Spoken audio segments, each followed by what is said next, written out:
தினம் ஒரு தியானம். யுத்தம் கர்த்தருடையது. 1 சாமுவேல் அதிகாரம் 17 வசனம் 47. The battle is the Lord's.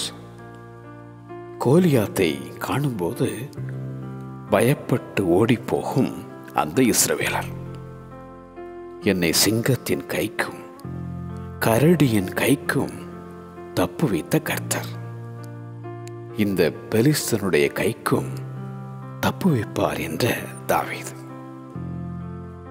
கர்த்தர் பட்டயத்தினாலும் ஈட்டியினாலும் ரட்சிக்கிறவர் அல்ல.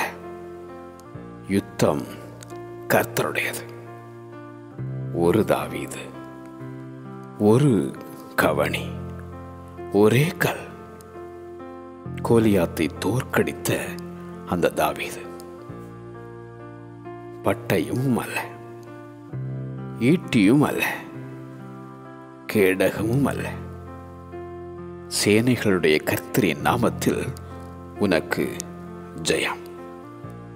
நீங்கள் சும்மா இருப்பீர்கள், நான் உங்களுக்காக யுத்தம் பண்ணுவேன் என உரைக்கும் அந்த உன்னத தேவன். யுத்தம் கர்த்தருடையது. யுத்தம் கர்த்தருடையது. ஆமென்.